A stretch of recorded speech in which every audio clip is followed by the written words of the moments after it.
ও মন ঘুমায় না রে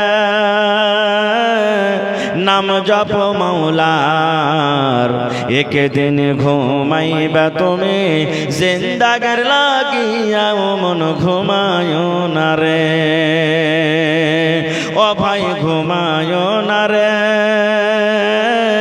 নাম জপ মাওলার একদিন ঘুমাইবা তুমি জিন্দাগির লাগিয়া ও মন ঘুমায় না রে একদিন ঘুমাইবা তুমি কবরের মাঝার ও মন ঘুমায় না রে আল্লাহর যত নবী এলেন এ দুনিয়া মাঝার একে একে সব চলে গেলেন একে একে সব চলে গেলেন কবরের মাঝার ও ভাই ঘুমায় না রে একে একে সব চলে গেলেন কবরের মাঝার ও ভাই ঘুমায় না রে নারে তাকবীর ভাই আমার মানুষ যদি জানতো আজকে আমি বারারি যাব আজকে আমি কাঠিয়ার যাব আজকে আমি পূর্ণিয়া কাজে চলে যাব আমার রোড অ্যাক্সিডেন্টে মরে যাব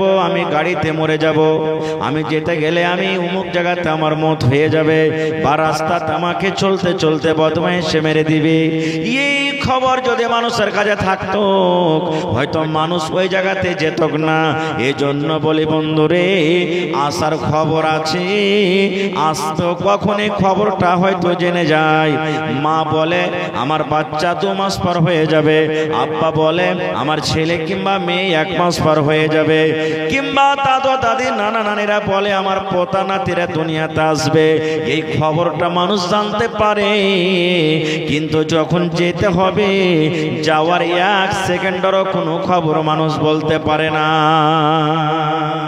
পারে কি আমার কাছে একটা বই আছে সুনহেরি আওরাক ওই বইয়ের মধ্যে একটা ঘটনা লিখছেন আব্দুল মালিক মুজাহিদ কি ঘটনা ফিলিস্তিন যেখানে মসজিদ আকসা আছে যেই মসজিদ আকসাতে আপনি এক টাইমের নামাজ পড়েন আর এই সমস্ত মসজিদে যদি 1000 ওয়াক্তের নামাজ পড়েন তো 1000 ওয়াক্তের নামাজ পড়ে জানে কি হবে আল্লাহ মসজিদ আকসাতে এক টাইমের নামাজ পড়াতে অতক্ষণই নেকি দান করবেন ওই জায়গাতে ওই দেশে ফিলিস্তিনের মাটিতে সুলেমান নবী বসে আছেন সুলেমান নবীটাকে জানেন যত দুনিয়াতে জিন সমস্ত জিনকে নিজের কবজাতে রেখেছিলেন আল্লাহ এটা মুজিজা দিয়েছিলেন সমস্ত জিন সুলেমান নবীর তাবে ছিলেন এই যে বাতাস চলছে বাতাসকে যা বলতেন সুলেমান নবীর কথা শুনতো তো ভাই আমার আমি ওদিকে যাব না পৃথিবীতে যত জীবজন্তু সমস্ত জীবজন্তু মানুষ তো দূরের কথা জীবজন্তুর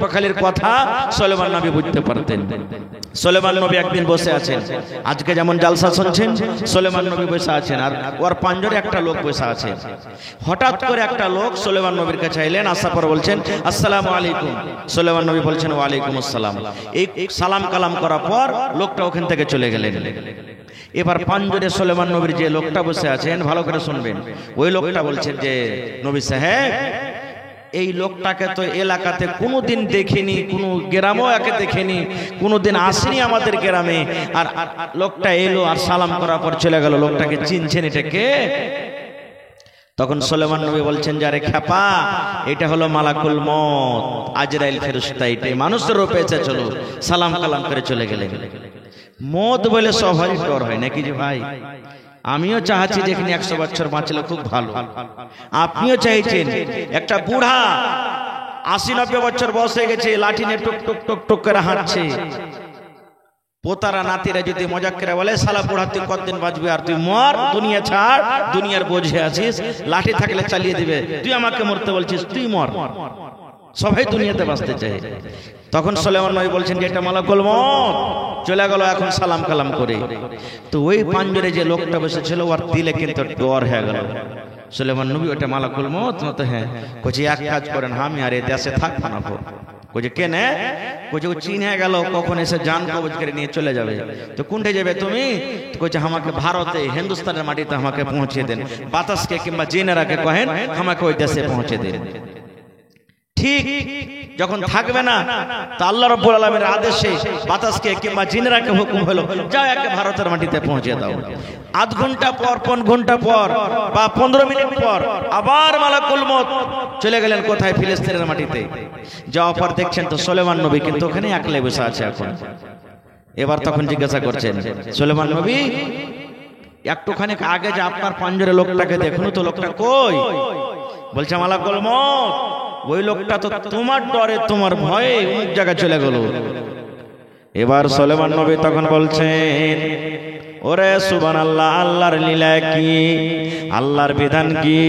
আল্লাহ রাব্বুল আলামিন আমাকে আদেশ করলেন, হে মালাকুল মউত, ওই ফিলিস্তিনের মাটিতে আমার নবী সুলাইমানের পাঞ্জরে যে লোকটা বসে আছে, এই লোকটার জীবনে মাত্র 15 মিনিট কিংবা আধ ঘন্টা সময় আছে।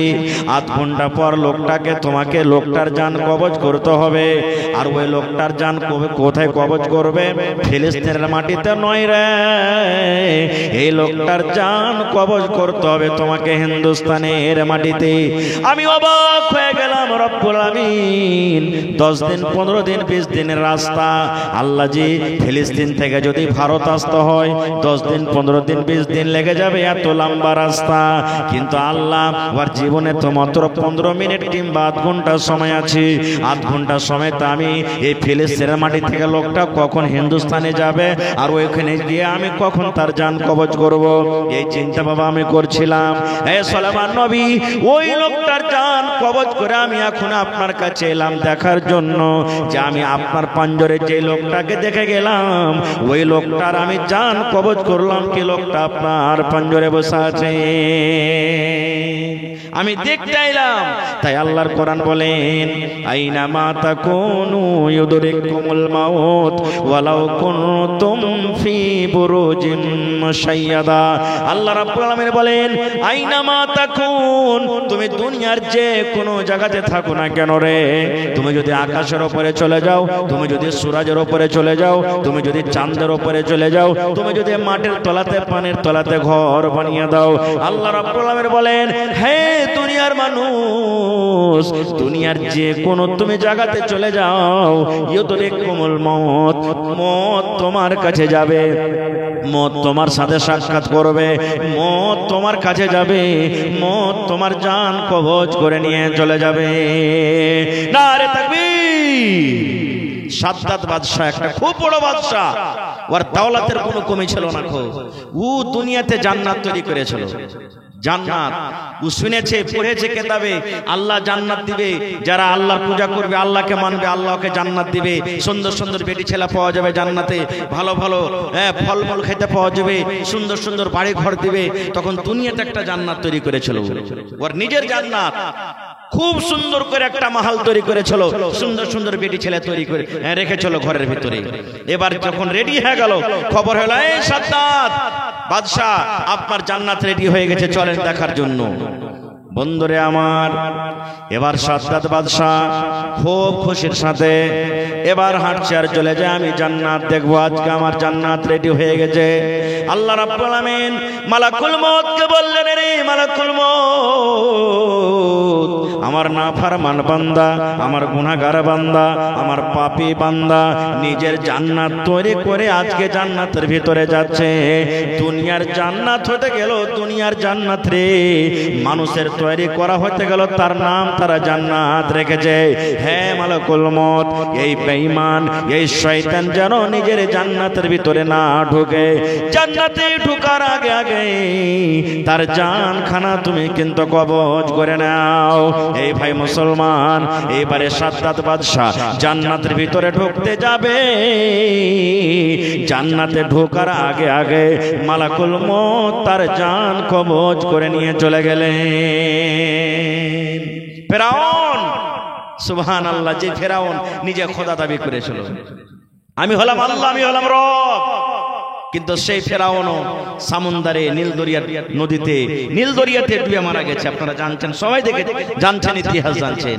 আচ্ছা, আপনার কি আশেপাশে গায়ের মুসলিম তো আছে? কোনদিন দেখবেন যখন ওরকে কেউ আত্মীয় মারা যাবে, নিজের রিশতেদার, আমরা যেমন আমাদের মাইয়াতকে খাটে করে নিয়ে যাই, সুবহানাল্লাহ আলহামদুলিল্লাহ, যার যেটা দোয়া মনে আছে পড়ি আর যাই, দেখবেন যখন ওরকে মাইয়াত ওরকে লাশটাকে খাড়ে করে নিয়ে যাবে, তখন ওরাও পড়বে राम नाम सत्य है सबका यही गत है, राम नाम सत्य है सबका यही गत है, राम नाम सत्य है सबका यही गत है। শুনেছেন কোনদিন? শুনেছেন? কেন বলে? আমরা যাকে বলি আল্লাহ, ওরা ওকে বলে রাম। রাম নাম সত্য है, আল্লাহ নামটা হলো সত্য, সবকা यही गत है। এই দুনিয়ার মানুষ, যে লাশটাকে আমরা ঘাড়ে করে নিয়ে চলে যাই, এই অবস্থায় একদিন সবারই হবে রে, এই অবস্থায় একদিন সবারই হবে। আমরা দুনিয়াতে যেভাবে চলি কেন, যেভাবে থাকে কেন, কিন্তু এই লাশ একদিন সবাইকে হইতে হবে। তারাও মানছে। কোনদিন শুনেছেন কোন গায়ের মুসলিমের ভাইয়ের মুখ থেকে যে আমি মরবো না? শুনেছেন? কোনদিন আপনি এটা শুনতে পাবেন না। সবাই তাকে মানছে। একটা বুখারী শরীফের হাদিস আপনাদের সামনে তুলি। আমার আপনার যখন জান কবজ করা হবে, সময় হলে মালাকুল মউত আসবে, কবজ করে নিয়ে চলে যাবে। এবারে মুসা নবী বলছেন, মালাকুল মউত তুমি আবার এসেছো আমার কাছে। এবারে মালাকুল মউত বলছেন, মুসা এইবারে আপনার জান কবজ করার জন্য কিন্তু আমি আসিনি, আপনার রূহখানটাকে কবজ করার জন্য আমি আসিনি। এবারে মুসা নবী বলছেন, তাইলে কি কারণে এসেছো? এবার মালাকুল মউত বলছেন, মুসা আপনাকে একটা অফার দিতে এসেছি। আল্লাহ রাব্বুল আমিনের পক্ষ থেকে আপনাকে একটা খুশখবরি দেওয়া হয়েছে, সেই খুশখবরি দেওয়ার জন্য আমি আপনার কাছে এসেছি। বলছে কি খুশখবরি? বলছে একটা গরু নিয়েছেন। কি? একটা গরু নিয়েছেন, বুখারী শরীফের হাদিস। মুসা নবী বলছেন, কেমন কথা, গরু নিয়ে আসবো? বলছে হ্যাঁ, আপনি একটা গরু নিয়েছেন। বলছে ঠিক আছে, আমি গরু নিয়ে এলাম, ধরেন গরু নিয়েছে, কি হবে? এবারে মালাকুল মউত বলছেন, মুসা আপনি গরুটার উপরে হাত রেখে দেন, গরুর উপরে হাত রেখে দেন, আর হাত রাখার পর আপনার হাতের তলাতে কত রুয়া দাবলো, সেই রুয়াগুলিকে আপনি গিনতি করেন। কতটি রুয়া দাববে যে ভাই? 10-15 ঘন্টা নাকি? 10-15 ঘন্টা রুয়া দাববে হাতের তলে? জি, গিনতে পারা যাবে না নাকি? কতটি দাববে?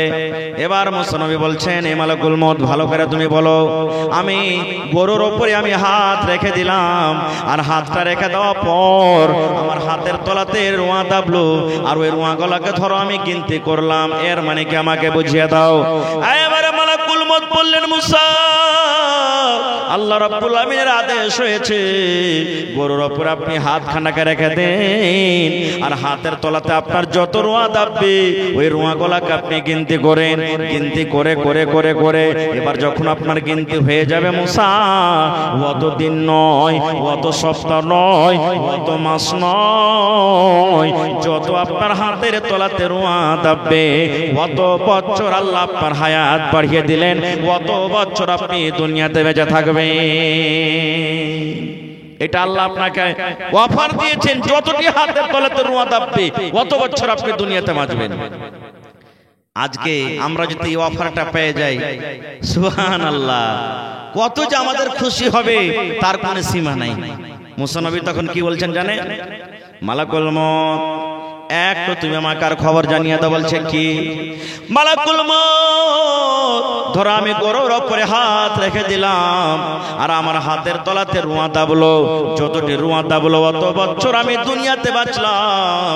এবার আমার ওই বয়সটাও শেষ হয়ে গেল, তখন আমার সাথে কি হবে? এবারে মালাকুল মউত বলছেন, মুসা যখন আপনার ওই বয়সটাও শেষ হয়ে যাবে, তখন আমি আপনার কাছে আসবো, আর আসার পর আপনার জান কবজ করে আমি নিয়ে চলে যাব। এইবারে মুসা বলছেন, মালাকুল মউত এত বছর বাঁচার পরও যখন আমাকে একদিন দুনিয়া ছাড়তে হবে রে, দুনিয়া থেকে আমি বাঁচতে পারবো না, এতদিন থাকার পরও যখন একদিন আমাকে দুনিয়া ছেড়ে যেতে হবে, এরকম আমার জীবনের দরকার নাই রে, দরকার নাই। এসো এসো তুমি আমার জানখানা কবজ করে নিয়ে চলে যাও। তাহলে দেখেন, নবীরাও মউত থেকে বাঁচতে পারেনি, পেরেছে কি? এরকম অনেক ঘটনা আছে ভাই, আমি ঘটনার দিকে যাব না, একবারে শর্টে দুটার ঘটনা আপনাদের সামনে বলবো। আর আমার কাছে একটা কিতাব আছে, গল্পর মাধ্যমে জ্ঞান। গল্প করতে গেলে জ্ঞান বাড়বে, আমার আপনার নয় যে চায়ের দোকানে বসে গেলাম, অমুক হাজী সাহেব এরকম, অমুক নবাজি এরকম, অমুক ডাক্তার এরকম, অমুক ঠিকাদার এরকম, এই এক অপরের শুধু আমরা বদনাম গাহি, এরকম নয়। কিছু গল্প আছে, ওই গল্প করতে গেলে জ্ঞান বাড়বে। কি গল্প জানেন? বইটাতে লিখছে যে একটা রাজা ছিল, খুবই আল্লাহওয়ালা, নেককার, দিনদার। তবু ওই রাজার কিন্তু ইবাদত বান্দিগি করে মনে শান্তি আসতো না। একদিন নিজের রাজা নিজের গদিতে সিংহাসনে বসে আছে, আর একটা ফকির চাইতে চাইতে তার দরবারে এসে হাজির হয়ে গেছে। ভালো করে শুনবেন ঘটনাটা। এবারে তখন রাজা বলছেন, এই বেটা ফকির এখানে শোনো। বলছে, কি হুজুর, কি জাহাপানা? বলছে যে আমি ইবাদত বান্দিগি করে আমার জীবনে সুখ শান্তি আসে না, আমি গুনাহ থেকে বাঁচবো কেমন করে, আল্লাহর ডর আমার ভিতরে কেমন করে আসবে, তুমি আমাকে কোনো একটা মন্ত্র, কোনো একটা দোয়া, কোনো একটা কিছু দিয়ে যাও, যাতে আমি ওইটাকে স্মরণ করে মত থেকে ভয় করতে পারি, আল্লাহকে দেখে ডরাইতে পারি, জাহান্নাম থেকে যেন বাঁচতে পারি। তখন ফকির ভাবা চিন্তা করে বলছেন যে হুজুর, আপনাকে একটা আমি কাজ দিচ্ছি, মন্ত্র দিচ্ছি, যদি আপনি ওইটাকে যদি মনে রাখেন, পড়েন, তাহলে ইনশাআল্লাহ আপনার আল্লাহকে দেখে ভয় হবে। বলছে কি? বলছে প্রত্যেক দিন আপনি মওতকে দেখে কি করবেন? স্মরণ করবেন, ভয় করবেন, যে একদিন মরতে হবে। তখন রাজা বলছেন, এটাই কথা না? হ্যাঁ, একদিন মরতে হবে। বলছে ঠিক আছে। বন্ধুরে আমার, রাজা প্রত্যেক দিন মাঝে মাঝে বলে একদিন মরতে হবে, একদিন মরতে হবে, একদিন মরতে হবে। প্রত্যেক দিন 2 বার 3 বার 5 বার 10 বার করে দিনে দিনে বলে একদিন, বলেন একদিন, একদিন মরতে হবে। এক এক মাস কেটে গেল, কিন্তু রাজার ভিতরে পরিবর্তন এলো না। বদমাইশ আমাকে কোন মন্ত্র দিয়ে গেল রে, একদিন মরতে হবে, কিছু বুঝতে পারি না। খুঁজ বেটা ফকির কুণ্ঠে চলে গেল, আমাকে এত কষ্ট দিয়েছে 1 মাস ধরে, নিয়ে ওকে ফাঁসি দেব। খুঁজতে খুঁজতে ফকিরকে তো খুঁজে পেয়েছে, বাদশার দরবারে হাজির করে দিলেন। এবার বাদশা বলছেন, এই বেটা ফকির, তোকে যে আমি বলেছি তুই আমাকে এমন মন্ত্র দে যাতে আল্লাহকে দেখে ভয় করতে পারি, আর তুই কেমন মন্ত্র দিয়ে গেলি? 1 মাস থেকে পড়ছি, আমার ভিতরে কিচ্ছু মনে আসে না, আর কিচ্ছু পরিবর্তন হলো না, বদলিল না। তোকে কালকে সকাল 7টার সময়তে ফাঁসি দেব। ফকির বলছে, হুজুর মাফ করে দেন আপনি আমাকে, আমি গরিব মানুষ, ভিক্ষা করে খাই, আমার ছেলে মেয়ে আছে, আপনি আমাকে মাফ করে দেন। বলছে, না, তুই যে কষ্ট দিয়েছিস আমাকে, কালকে সকালে তোকে কি করা হবে? ফাঁসি দেওয়া হবে। এবার রাজা বলছেন যে এক কাজ কর, তুই তো সকালে মরে যাবি, আর এখন মোটামুটি দিন 9টা বাজছে, তো তোর আখরি যদি কোনো খায়েশ থাকে বল, তোকে ওইটা পুরা করা হবে, কিন্তু মত ছাড়া। মত তো তোর হবে, ফাঁসি হবে, এটা ছাড়া তোর যদি কোনো আখরি খায়েশ থাকে তো পুরা করা হবে। তখন ফকির বলছে, হুজুর আপনি আমার সাথে ওয়াদা করছেন যে মত ছাড়া আপনি আমার আবদারকে, আরমানকে পুরা করবেন? বলছে, হ্যাঁ পুরা করা হবে, তুই চেয়ে দেখ। বলছে, হাতে হাতে সাথ করেন। বলছে ঠিক আছে। এইবারে তখন ফকির বলছেন, হুজুর আমার জীবনের একটা আরমান আছে। বলছে, কি আরমান? আজকে 9টার সময় হয়ে গেল, বেলা সকাল 9টা হয়ে গেল, কালকে সকাল 7টাতে আমাকে ফাঁসি হয়ে যাবে।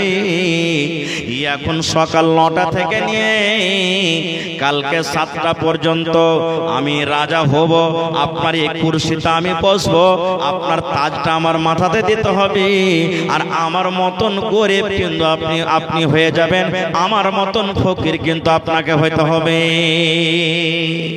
এটা হলো আমার কি আখেরি খাহিশ। বাদশা বলছে, না এটা করা হবে না, আমি একটা রাজা, কেমন করে ফকির হব? আর তুই এখন থেকে নিয়ে কালকে 7টা পর্যন্ত তুই রাজা হবি, এটা হবে না। বলছে, না আপনি ওয়াদা করেছেন, ওয়াদা করেছেন, আপনাকে ওয়াদা পূরণ করতে হবে। কি করবে? রাজা মজবুর হয়ে গেল। ঘটনা লম্বা, খুব শর্টে বলছি আমি। মাথার তাজটা খুলে দিয়ে দিলে ফকিরের মাথায়, আর ওকে নিজের সিংহাসন দিয়ে দিলেন। আপনারা বলেন, এরকম যদি কোনো জায়গাতে ঘটনা হয় তো লোকজন জুটবে না? জুটবে না? এখানে একটা সাঁপাড়িয়ে চলে আসলে যতটি মানুষ এসেছে, 1 থেকে 10 গুণ মানুষ আসবে, আসবে না? খালি হাল্লা করে দেন, আজাগর সাঁপালা চলে এসছে, আর উটুক গিয়ে বাজাতে লাগলে, আর বাঁশি বাজতে লাগলে দেখেন লোক। সুবহানাল্লাহ। এবারে সব লোকজন চলে এসেছে। একটা চিনিয়া বাদামওয়ালা চিনিয়া বাদাম বিক্রি করতে করতে মজলিসে চলে এসেছে। দেখবেন যারা ট্রেনে সাফার করছেন, চিনিয়া বাদামওয়ালা আধখানি নাকে কথা কইবে, আধখানি মুখে কথা বলবে। চিনিয়া বাদাম, টাইম পাস, এরকম ভাবে কথা বলবে। যেই ফকির রাজা হয়েছে, ওর সামনে চিনিয়া বাদামওয়ালা চিনিয়া বাদাম বিক্রি করতে করতে হাজির হয়ে গেছে। এবারে তখন রাজা, যেটা নতুন ফকির রাজা হয়েছে, একটা লোককে বলছে, এই এটা চিনি বাদামওয়ালাকে ধরো তো, আর ধরে একে জেল ঘরে বন্ধ করো, আমাকে সকালে 7টাতে ফাঁসি হবে, এই বেটাকে চিনি বাদামওয়ালাকে সকাল 6টাতে ফাঁসি হয়ে যাবে। এই দেখেন ফরমান জারি করে দিলে, বাদশার ফরমান মানতে হবে। কত জোড়াতে মনে করছে রাজা মশাই আমি আর করবো না, আমি এখান থেকে চলে যাবো, আর মুখ খালি বেজবো না। বলছে না, তোকে সকাল 6টাতে ফাঁসি হবে, বন্ধ করে দিলেন। এবার রাজা তখন পুরাতন রাজাকে বলছেন, আপনার রাজ্যের মধ্যে সব থেকে হুঁশিয়ার 2-4টা লোককে ডাকেন। 2-4টা লোককে ডাকা হলো। ডাকা পর বলছে, যাও বাবা তোমরা এলাকাতে চলে যাও, দেশে চলে যাও, সব থেকে দেশের মধ্যে একটা সুন্দর বেটি ছেলে 18-20 বছর বয়স আর দেখতে সুন্দর খুব ভালো পোষেন, ওরকম ধরনের বেটি ছেলেকে তোমরা ঢুঁড়ে নিয়ে এসো। ভাই আসতে না আসতে একবারে বেলা 3-4 হতে হতে এরকম ধরনের বেটি ছেলে হাজির করে দিলে। এবারে বেটি ছেলেটাকে তখন কি বলছেন নতুন রাজা জানেন, রে আল্লাহর বান্দি, যত টাকার দরকার আছে তোমাকে টাকা দেব, টাকার তুমি চিন্তা করিও না, একটাই তোমাকে কাজ করতে হবে, একটা চিনিয়া বাদামওয়ালা ওই জেল ঘরে যে বন্ধ আছে রে, মগরিব থেকে নিয়ে ফজর পর্যন্ত তোমার টাইম থাকলো, এই চিনিয়া বাদামওয়ালাটাকে ফজরের পর সকাল 6টার সময়তে ফাঁসি হয়ে যাবে। এখন সন্ধ্যা 5টা বাজলো, গোটা রাতে তোমাকে নিজের জালে তাকে ফাঁসাইতে হবে। একবার চিনিয়া বাদামওয়ালাটাকে তুমি যদি নিজের জালে ফাঁসাতে পারো, একবার তার সাথে কুকর্ম করতে পারো, একবার যদি তুমি জেনা করতে পারো, তাইলে যত টাকার দরকার, যত টাকা তুমি চাইবে তোমাকে দেওয়া হবে, কিন্তু একবার মাত্র তোমাকে শুধু নিজের জালে তাকে ফাঁসাতে হবে। বেটি ছেলেটা বলছেন, মহারাজ চিন্তা করিয়েন না, আমাকে আল্লাহ যে সুন্দর দিয়েছে, এত আমি সুন্দর, আমি 1 সেকেন্ডে 1 মিনিট আমি তাকে নিজের কব্জাতে করে নেব। বলছে ঠিক আছে। ঠিক মগরিবের পর তাকে জেল ঘরে বন্ধ করে দেওয়া হলো। কোন ঘরে? যে ঘরে চিনিয়া বাদামওয়ালা আছে।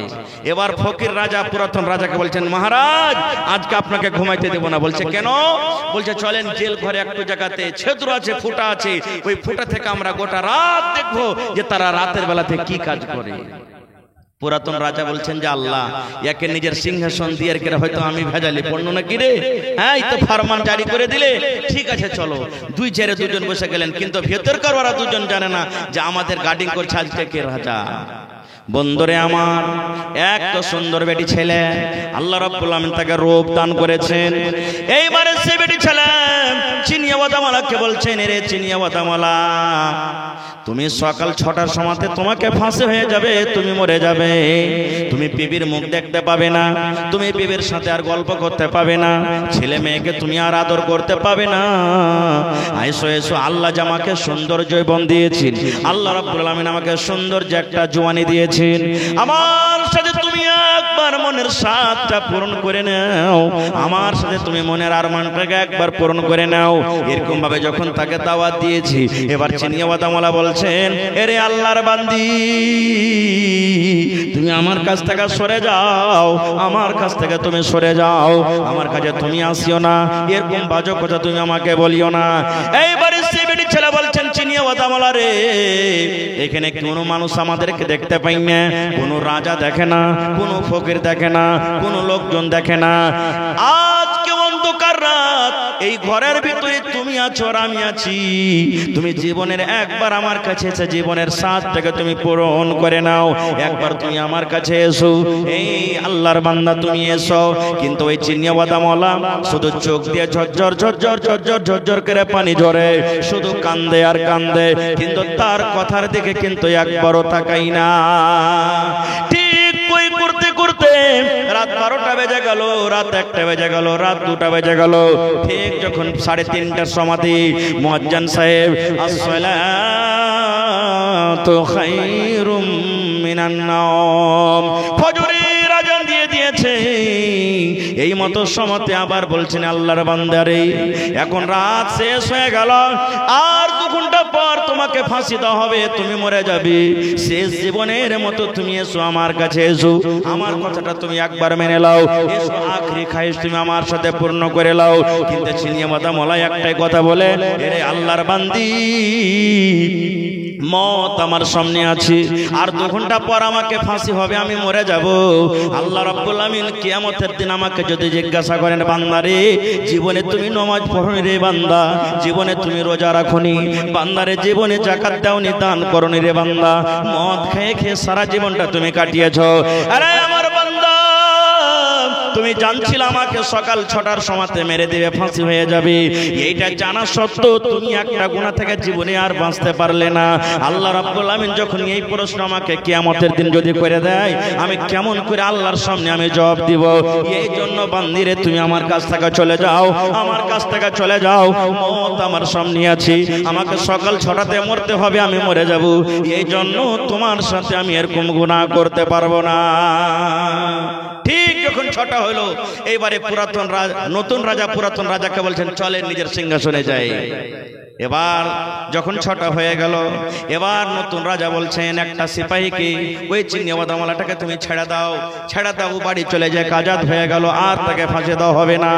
এবার 7টা যখন হয়েছে, নিজের তাজটাকে খুইলে ওই নতুন রাজা পুরাতন রাজার মাথাতে চাপিয়ে দিয়ে হাত কানটাকে ধরে কুরসিতে বসিয়ে দিলেন, আর বসিয়ে দেওয়ার পর বলছেন মহারাজ এখন 7টা বেজে গেছে, আমার মনের আশা পুরা হয়ে গেছে, এখন আপনি বলেন দারবানকে আমাকে ফাঁসি দিয়ে দিবে।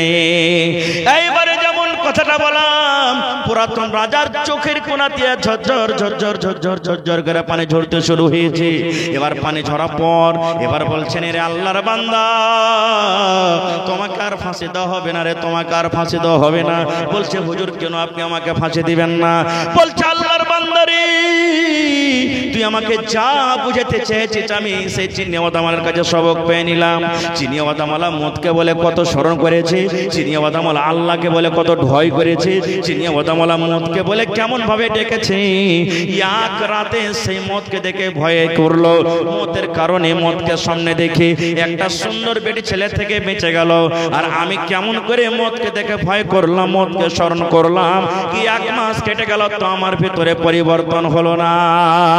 নারে তাকবীর। ভাই আমার, তাহলে মদ একটা এমন জিনিস, সেই মদকে দেখে যদি আমরা ভয় করি তাহলে সমস্ত পাপ গুনাহ আমাদের কাছ থেকে দূরে চলে যাবে, সমস্ত মুসিবত আমার কাছ থেকে দূরে চলে যাবে। আপনি যদি মদকে দেখে ভয় করেন, যখন মদ পান করতে যাবেন, মদের বোতল যখন মুখে নেবেন, তখন যদি মদকে দেখে ডর হয় তো কি বলবেন? আরে খোদা না খাস্তা যদি আমার এই গিলাসটা ধরে যদি মুখে যায়, খোদা না খাস্তা এই বোতলটা ধরে যদি আমার মুখ হয়ে যায়, খোদা না খাস্তা যদি নাসার হালাতে যদি আমার মুখটা হয়ে যায়, তাহলে আল্লাহর সামনে আমি কি জবাব দেব রে? আল্লাহ রাসূল বলেছেন একটা মদখোর যখন মদ পান করে 40 দিন পর্যন্ত তার নামাজ ইবাদত আল্লাহর দরবারে কবুল হয় না। এবার আপনি বলেন যদি 40 দিন পর্যন্ত ওর ইবাদত আল্লাহর দরবারে কবুল না হয়, মদ যারা পান করে, আর ওই 40 দিনের ভিতরে যদি সে মরে গেল, তাহলে বলেন তার অবস্থা কি হতে পারে ভাই? তার বাপ মরে গেল, জানাজাতে শরীক হবে, তার জানাজার দোয়া কবুল হবে। নানা মরে গেল, জানাজাতে শরীক হয়ে গেল, দোয়া কবুল হবে। বিবি মরে গেল, বেটা মরে গেল, জানাজাতে শরীক হবে? হবে? হবে না। এই জন্য মদকে দেখে ভয় করতে হবে।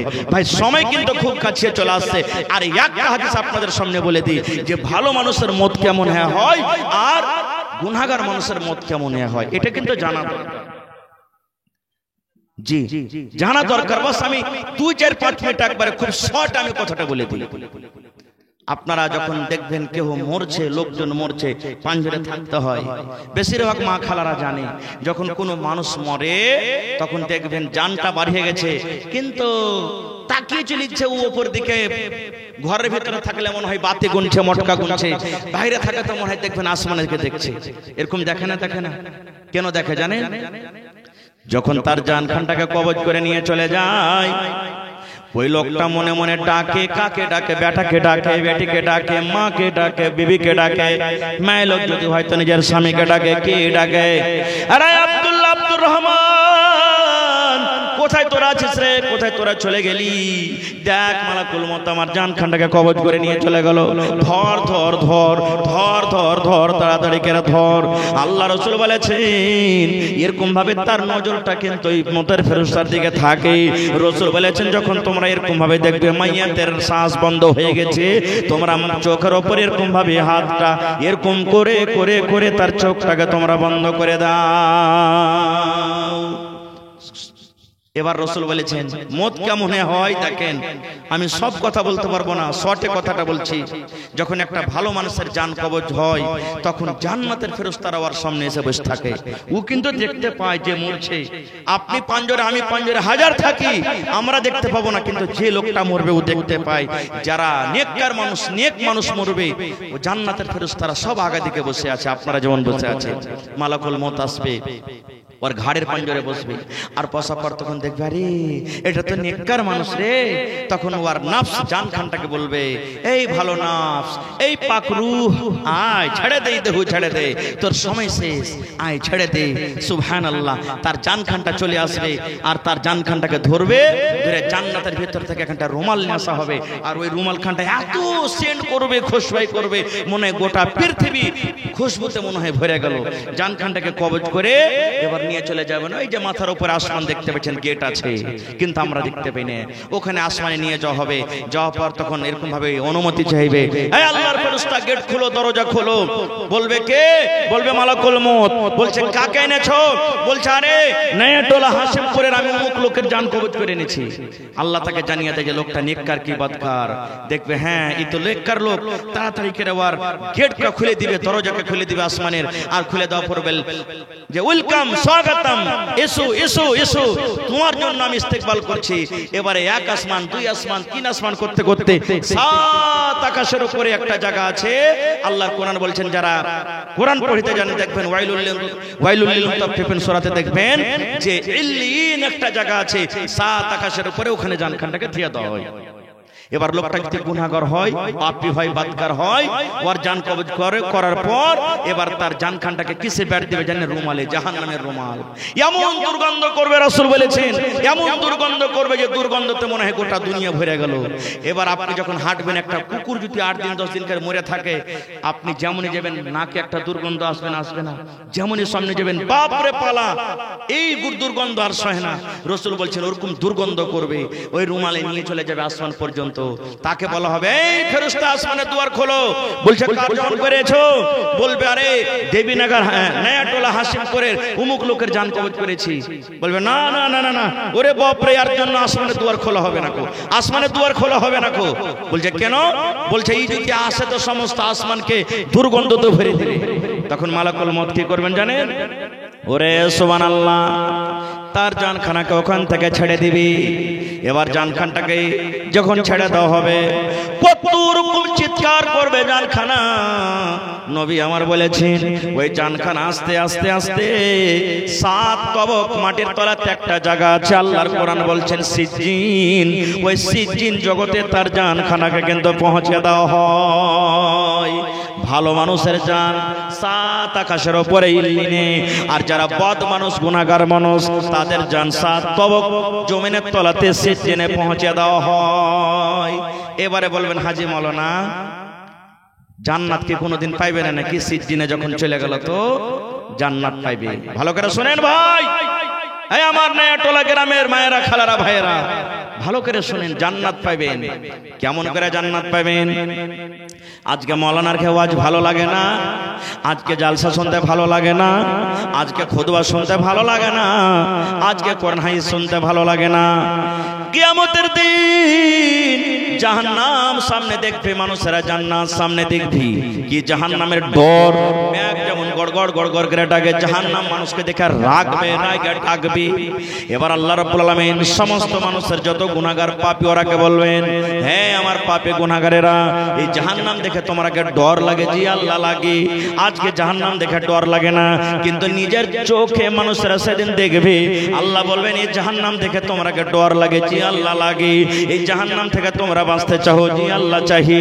আল্লাহ রাব্বুল আলামিন বলেন, বান্দারে দুনিয়াতে তুমি নামাজ পড়োনি, দুনিয়াতে তুমি রোজা রাখোনি, দুনিয়াতে তুমি হজ করোনি, দুনিয়াতে তুমি যাকাত দাওনি, দুনিয়াতে তুমি মদ পান করেছো, দুনিয়াতে তুমি জিনা করেছো, দুনিয়াতে তুমি চুগলখড়ি করেছো, দুনিয়াতে তুমি হক মেরে খেয়েছো। সব জীবনের গুনাহকে maaf করে দেব রে বান্দা, যদি আজকে তুমি একটা মাত্র কাজ করতে পারো। একটা যদি তুমি কাজ করতে পারো, একটা কাজের কারণে আমি আল্লাহ রাব্বুল আমিন তোমার জীবনের সমস্ত গুনাহকে আমি আল্লাহ maaf করে দেব। আপনারা বলবেন হাজী মাওলানা একটাই কাজ করাতে কিয়ামতের দিন আল্লাহ সব গুনাহকে maaf করে দিবে। তো এত রাত জায়গায় জায়গায় জালসা শুনে ওযু করে নামাজ পড়ে রোজা করে কি লাভ? একটা কাজ কিয়ামতের দিন করে নেব, পার হয়ে যাব, এরকম মনে হয়েছে নাকি? হয় না যে ভাই? বন্দরে আমার কাজটাকে শোনেন। আল্লাহ আবার বলবেন, বান্দারে জাহান্নাম দেখে ডর লাগছে রে বান্দা। জি আল্লাহ, জাহান্নাম দেখে ডর লাগছে। আল্লাহ বলবেন, জাহান্নাম থেকে তোমরা বাঁচতে চাও? জি আল্লাহ, জাহান্নাম থেকে বাঁচতে চাই। আল্লাহ রাব্বুল আলামিন বলবেন, বান্দারে জীবনের সব তোমাদের গুনাহকে maaf করে দেব রে বান্দা, যদি তোমরা একটা কাজ করতে পারো। কি কাজ? আল্লাহ একটা ফেরেশতাকে বলবেন, একটা তোমরা উট নিয়ে এসো। উট তো দেখেছেন আপনারা, বলবেন একটা উট নিয়ে এসো। আল্লাহ একটা ফেরেশতাকে বলবেন, একটা আল্লাহর কোরআনে বলেন, ইন্নাল্লাযীনা কাযযাবু বিআয়াতিনা ওয়াস্তাকবারু আনহা লা তুফাত্তাহু লাহুম আবওয়াবুস সামাই ওয়া লা ইয়াদখুলুনাল জান্নাহ হাত্তা ইয়ালিজাল জামালু ফি সামিল খিয়াত। আল্লাহ একটা ফেরেশতাকে বলবেন উট নিয়ে এসো। আল্লাহ আরেকটা ফেরেশতাকে বলবেন সুই নিয়ে এসো। যখন সুই আর উট নিয়ে আসা হলো, এবার মানুষরা বলবে আল্লাহ কেমন কাজ করতে দিবে? একদিকে সুই একদিকে উট। আল্লাহ বলবেন, বান্দারে এই উটটাকে তোমরা এক হাতে নিয়ে এলাও রে বান্দা, আর এই সুইটাকে তোমরা এক হাতে নিয়ে এলাও। এই সুইয়ের পেছন দিকে একটা ছিদ্র আছে, এই ছিদ্র দিয়ে তোমরা সুতা দুনিয়াতে দিয়েছিলে, দড়ি দুনিয়াতে দিয়েছিলে, তোমরা পকেট শিয়াল ছিলে, তোমরা ধানের বড়া শিয়াল ছিলে, ভুসার বড়া শিয়াল ছিলে, মাপের বড়া তোমরা শিয়াল ছিলে। একদিকে দিয়েছো, অন্যদিকে বাহির করেছো, অন্যদিকে দিয়েছো, আর একদিকে বাহির করেছো। আল্লাহ বলবেন, বান্দারে আজকে তোমাকে বড়া শিয়াইতে হবে না, আজকে তোমাকে বোরার মুখ সিলাইতে হবে না। আল্লাহ বলবেন, বান্দারে তোমরা এই 8 মণ 10 মণ 15 মণ 20 মণের ওজনের মোটটাকে তোমরা এক হাতে নিয়ে লাও, আর এক হাতে তোমরা সুইটাকে নিয়ে লাও। আল্লাহ বলবেন, বান্দারে সুইয়ের পিছন দিকে যে ছিদ্র আছে, ফুটা আছে রে বান্দা, এই ছিদ্র দিয়ে তোমাকে উটটাকে পাস করতে হবে। তুমি মাথার দিক দিয়ে পারবে তো মাথার দিক দিয়ে আগে দাও, পায়ের দিক দিয়ে পারো তো পায়ের দিক দিয়ে আগে দাও, পিছন দিক দিয়ে পারো তো পিছন দিক দিয়ে দাও। যেভাবে তোমার ইচ্ছা তুমি পার করো রে বান্দা। এই সুইয়ের পেছন দিকে এক দিক দিয়ে তুমি এই ফোঁটা দিয়ে ছিদ্র দিয়ে উটটাকে দাও, আর অন্য দিক দিয়ে তুমি বাহির করে লাও। এই কাজটা যদি তোমরা করতে পারো, আমি আল্লাহ রাব্বুল আলামিন সমস্ত গুনাহকে maaf করে তোমরাকে আমি জান্নাতে ঘোষণা করে দেব। আপনারা বলেন পারবে? এই কাজটা করতে পারবো? যারা বলেন পারবো। কাজটা যখন শুনবে, আল্লাহ রে এমন দিয়ে উঠ দিতে হবে সুইয়ের পেছন দিক দিয়ে, আর ওমন দিয়ে বাহির করতে হবে। সমস্ত মানুষরা তখন কিয়ামতের দিন বলবে, আল্লাহ এটা কেমন কাজ? সামান্য এত বড় ছিদ্র, ছোট ফুটা, আর এত বড় উটকে আল্লাহ কেমন করে পার করব? আল্লাহ এটা কাজ করতে পারবো না, আল্লাহ যেটা কাজ করা হবে না। আল্লাহ রাব্বুল আলামিন বলবেন, বান্দারে তোমরা যখন মানুষ হয়ে এই সুইয়ের পেছন দিক দিয়ে যখন তোমরা উট পাস করতে পারবে না রে বান্দা, তাহলে আমি আল্লাহ রাব্বুল আমিন তোমাদেরকে maaf করতে পারবো না। সুবহানাল্লাহ। মেলায় কথা আছে ভাইরে, এরকম অনেক ঘটনা আছে ভাইরে। আজকে হলো মসজিদের জালসা, সুবহানাল্লাহ। যে মসজিদ রাসূল বলেছেন দুনিয়ার মধ্যে সব থেকে দামি জায়গা, সব থেকে ভালো জায়গা হলো কি? আল্লাহর ঘর মসজিদ, রাসূলের হাদিস। আর সেই মসজিদের ব্যাপারে রাসূল 1400 বছর আগে এলান করেছেন যে আল্লাহর ঘর দুনিয়াতে যে মসজিদ বানিয়ে দিবে, চাহে 1 লাখ টাকা দেখ, 1 টাকা দেখ, রাসূল বলেছেন বানাল্লাহু লাহু বাইতান ফিল জান্নাহ, আল্লাহ রাব্বুল আলামিন জান্নাতের ভিতরে তার জন্য এখন ঘর বানিয়ে দিবে। মসজিদে নববী যখন তৈরি হয়, নবীজি আমার নিজের মাথাতে পাথর ঢুকিয়েছেন, নিজের মাথাতে লেবারের মতন করে পাথর ঢুকিয়েছেন। হায়রে আমার নবী, নবীর থেকে কি আমরা ভালো? সাহাবীর থেকে কি আমরা ভালো? সাহাবায়ে কেরাম নিজের মাথাতে পাথর ঢুকিয়ে মসজিদে নববী তৈরি করেছেন। কাবা শরীফ, ইসমাইল নবী আহা যাকে আল্লাহ ছুরি থেকে বাঁচিয়ে নিয়েছিলেন। ইব্রাহিম নবী যে বেটাকে কুরবানি করতে চলে গেছিলেন, আগুনে ফেলেছিল ওর কমেরা, আগুন কিন্তু আগুনে জ্বলেনি, পুড়িনি। সেই ইব্রাহিম নবী, সেই ইসমাইল নবী, বাপ বেটা দুজনে মিলে কাবা শরীফকে বানিয়ে দিয়েছেন আল্লাহর ঘর। ইসমাইল নবী হলো লেবর, পাথরকে চিকন করে করে করে আব্বাকে দেন, আর ইব্রাহিম নবী রাজমিস্ত্রি হয়ে কাবা শরীফকে নির্মাণ করে দিয়েছেন। যে কাবা শরীফের ব্যাপারে রাসূল বলেছেন, কাবা শরীফে যদি এক টাইমের নামাজ পড়েন, আর এগুলাতে যদি 1 লাখের ওয়াক্তের নামাজ পড়েন, 1 লাখ ওয়াক্তের নামাজ পড়ে জানা কি হবে? আল্লাহ তাআলা কাবা শরীফে 1 টাইম নামাজ পড়িতে অত করে নেকি দান করবে। তো ভাইরা আমার, আজকে আজকে দেখি আপনার সেই মহব্বত যেমন গতবার দেখাচ্ছিলেন আপনি, সেই ভালোবাসা মসজিদের এখন আছে কি না? ইনশাআল্লাহ আছে। তবে আসেন তো দেখি আজকে আল্লাহর ঘরের জন্য কোন এমন একটা লোক আছেন এক কাঠা জমিন বিক্রি করে, দু কাঠা জমিন বিক্রি করে, হয়তো গ্রামের জমিনটা হোক, মাঠে ময়দানের হোক, যা হবে বিক্রি করে, মৌলানা আমি মসজিদে দিয়ে দিলাম, মসজিদের কাজের জন্য, মসজিদের নির্মাণের জন্য আমি এক কাঠা এক ডিসমিল জমিন দান করে দিলাম, বিক্রি করে যা টাকা হবে লাগিয়ে দেওয়া হবে। আছেন কেউ দেখি গ্রামে? কোনো মা খালা দাদি নানি ভাই বেরাদুর দেখি কোনো আল্লাহর বান্দা আছেন 50,000 টাকা নগদ একটা লোক দিতে পারবেন? এই যে কয়েকদিন আগে বকরিদের একদিন আগে জালসা করতে গেছিলাম, বঙ্কা বলে একটা গ্রাম, একজন আল্লাহর বান্দা, ওর নাম হলো আব্দুল্লাহ, 50,000 টাকা